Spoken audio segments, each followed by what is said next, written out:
Hey everyone, and welcome back to another Warcraft video.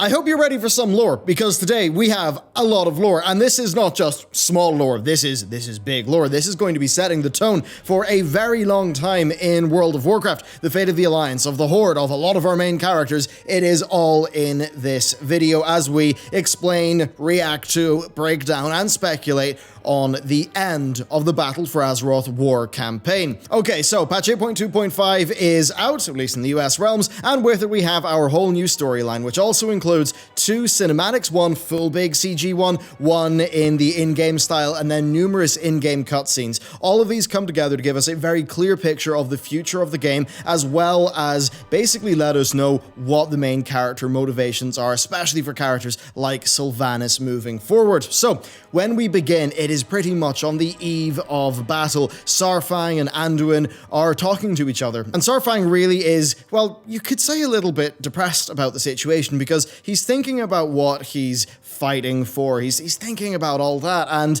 you know, he's thinking back to a lot of the old days, him and the Horde, and this is somewhat Blizzard being a little bit, well, making him be self-critical of his past. Saurfang was always sort of portrayed to be a very, very loyal Horde character. He'll do anything for the Horde. We saw him partake in the initial stages of Teldrassil in the name of the Horde, and in the cinematic we see him basically say, well, actually, the Horde is pretty much built on evil foundations. He says that basically Sylvanas is a true successor of the Horde, that Sylvanas really is following in the footsteps of Blackhand. He talks about the path of glory and just how all of that stuff really is quite terrible and murderous. He talks about the moral rift between the Alliance and the Horde, and he basically says, look, even though the Alliance has done bad things, they're not even comparable.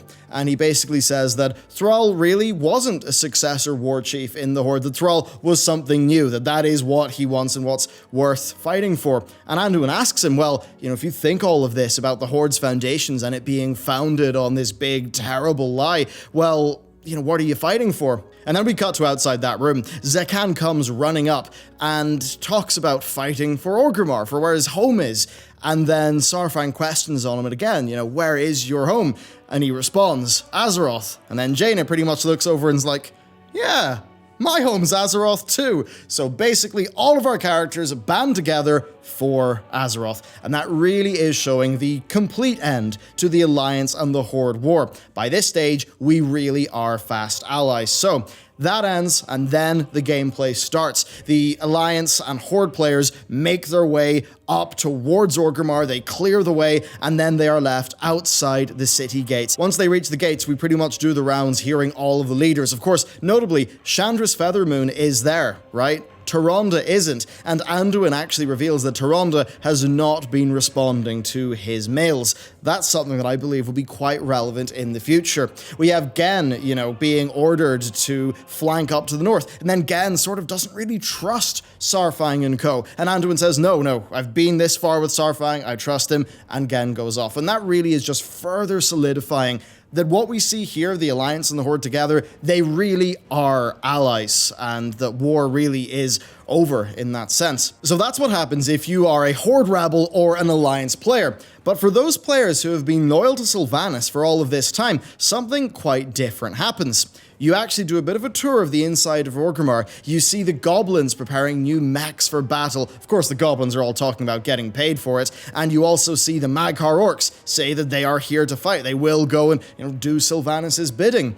So you're doing that, and then you're asked to suppress the locals, because it turns out some of the Orgrimmar citizens are not particularly pleased at what's going on. And this involves you going to dissenting citizens on Sylvanas' request and, well, murdering them and burning their homes. Very much it is the case that if you chose with Sylvanas, that's what your character is doing, and you are a bit more of a sort of nasty character insofar as World of Warcraft's lore is concerned. Of course, that's not all though.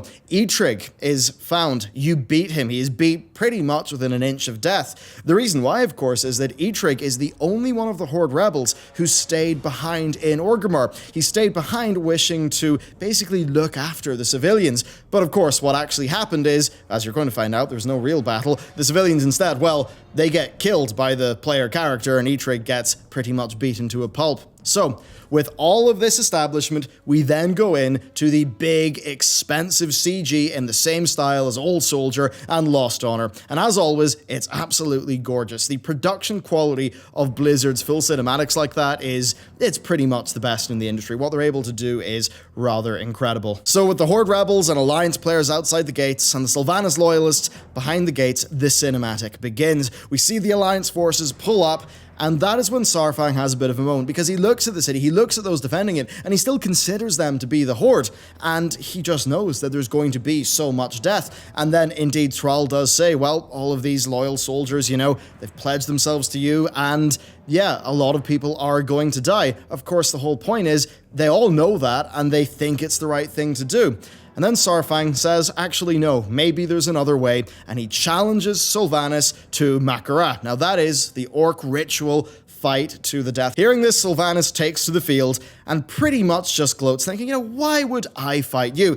To which Saurfang says, well, you want me to suffer. And that is true. Sylvanas is very angry at him, and with that, it is decided that this fight will actually happen. Thrall, of course, knows that this is never going to work. Obviously, Saurfang is going to be killed by Sylvanas. She simply is more powerful. Like, as much as he is physically strong and maybe wise in some ways, just look at what Sylvanas is. There's no way he could legitimately fight her. And of course, Saurfang knows this. And when Thrall questions him, well, Saurfang says that people like them, they can't hide, which is mirroring, of course, the Lost Honor cinematic. Also knowing that there's pretty much no hope in the fight for Saurfang, Anduin walks up to him and pretty much says, well, hey, you know, I set you on this path. And then Saurfang replies that, well, they both knew that it could end up like this. They knew where it would lead. Then Anduin hands him his father's sword. And this is a pretty major thing. I think just seeing Saurfang wielding a traditional orcish axe and probably the most iconic sword of the Alliance, I think there's obvious symbolism in there with the two factions coming together to fight Sylvanas. And boy, do they fight. You'd look at the imposing figure of Saurfang with these two swords, and then you just see Sylvanas pretty much destroy him. And this is, I suppose, it's cinematic technique bleeding in where, you know, she could have very easily killed him in a few seconds, but instead she does stop to monologue. Of course, Sylvanas' big evil monologue doesn't really work because the camera looks at Zekan, and then Saurfang pretty much starts thinking about hope. He gets up, he monologues about hope, about how Sylvanas has tried to destroy it, but it's never actually worked for her. She's always galvanized people against her, and as he's doing this, he's wielding the swords are getting powerful, and he basically begins to win in the battle, even though a very short period of time ago, it pretty much looked like she could have finished him off in about half a second, but he's really hyped up on big epic music and being righteous. Of course, though, this does not end that well for him, because while everything that he says is true about Teldrassil, and how he's pretty much right in throwing back all of Sylvanas' perceived failures at her, well, she's not having any of it. She just screams that the Horde is nothing, that he is nothing. Now, her saying the Horde is nothing quite loudly in front of Orgrimmar doesn't really go down that well at all, does it? The camera shows us one of the Horde guards, the one beside her, a Forsaken nonetheless, be clearly perturbed at that. Now, this is important because for the Forsaken, when they were really at some of their lowest, it was the Horde who welcomed them in. So again, she really has failed in the Forsaken, and I think, as we'll see later on when we talk about the epilogue, her misjudgment of her own people is really important to this future story.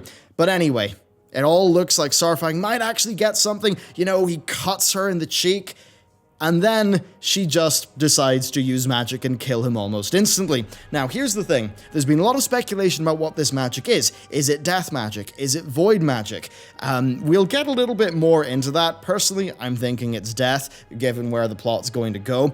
But there's pretty much nothing you can do. Right as Saurfang goes in to finish the job to kill her, while he's mid-screaming for Azeroth, he just gets... I mean, he just gets utterly BTFO'd, just totally destroyed. Not a thing the guy could have done to get away with that.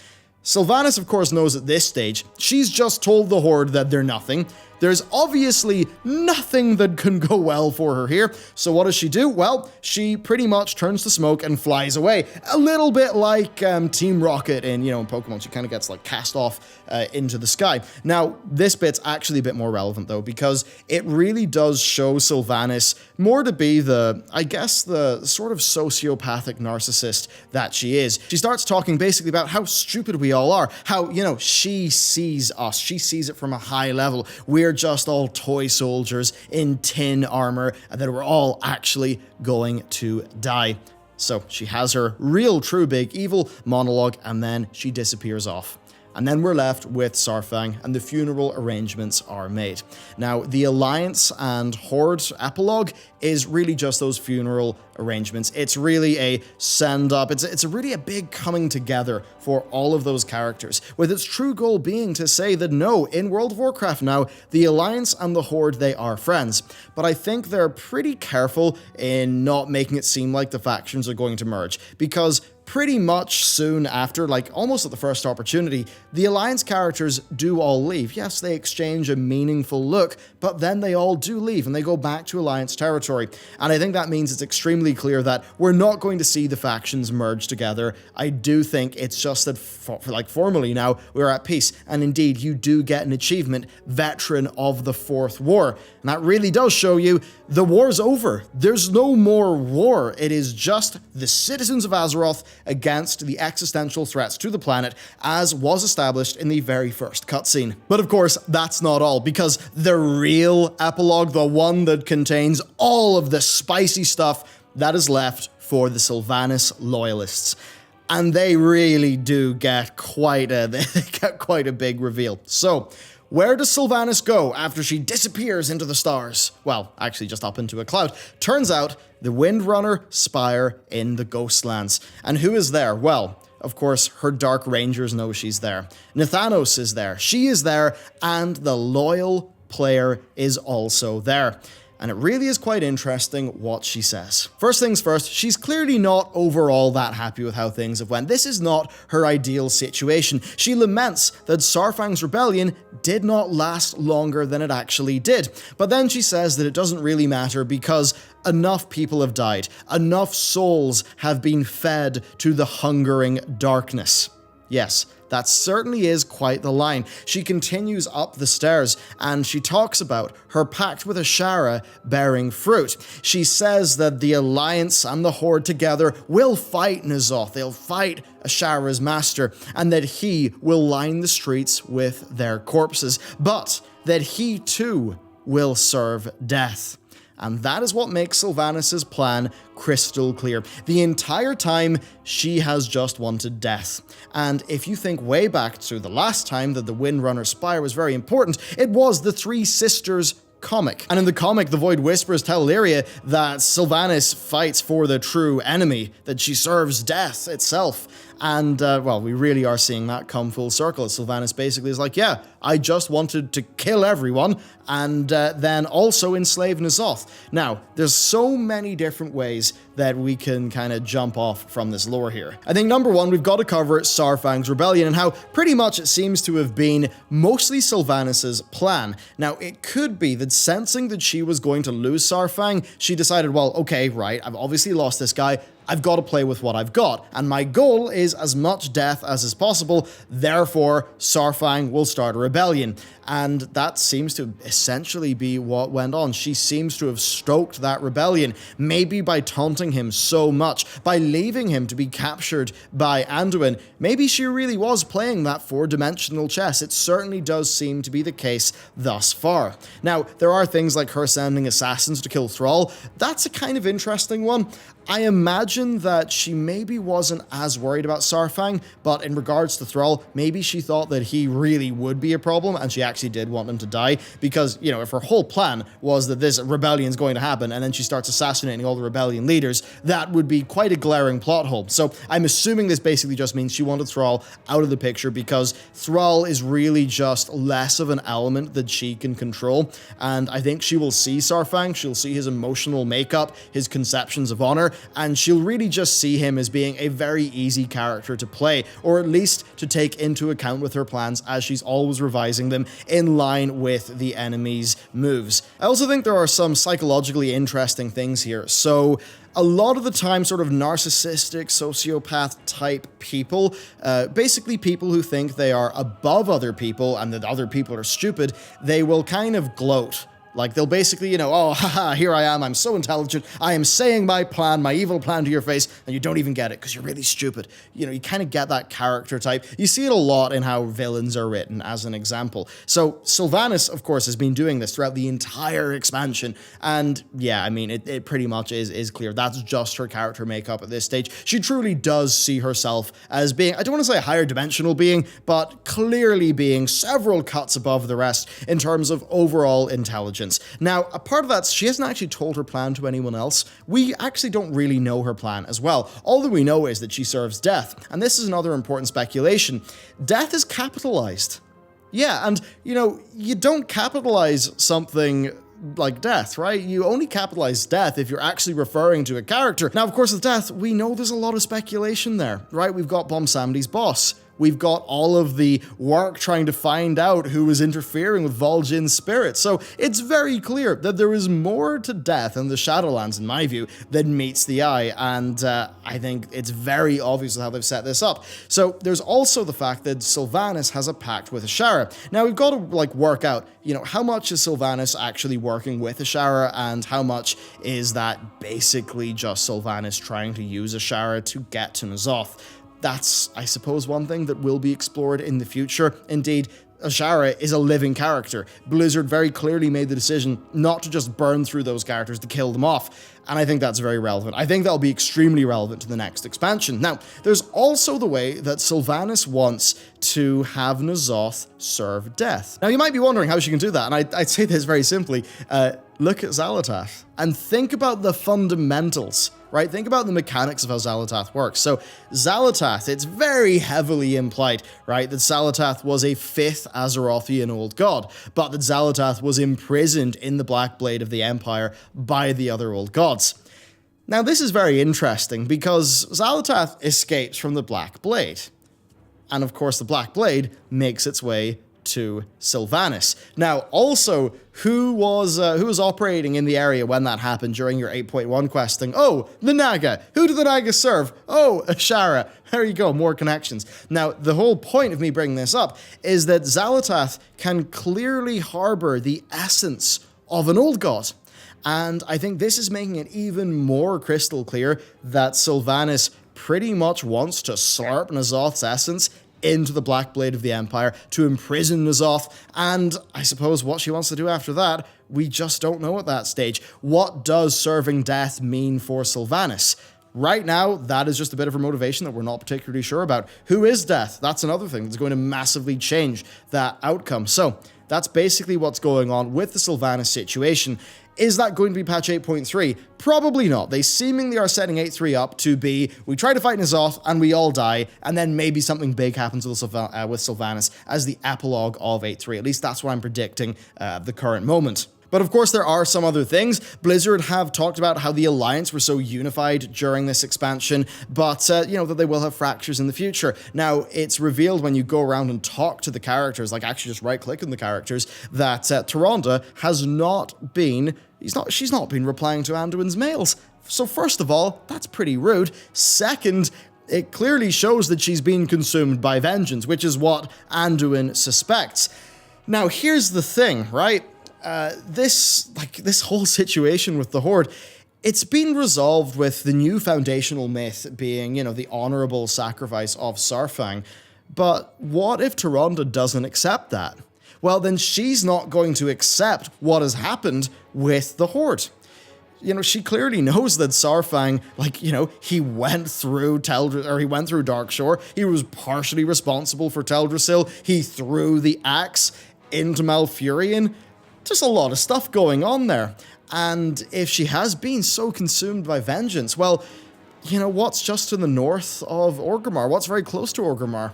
Where the Army of the Black Moon is. Who has not been involved in this patch? The Army of the Black Moon. So, I'm pretty sure that if you want some more future faction drama, I think you're going to get it, because I think Tyrandes is going to do something rather ill-advised. And here's the thing, they've also set up Chandra's Feathermoon to be a real core Night Elf character, almost more so than Tyrande in a way, with her being a lot more involved like later on in this expansion.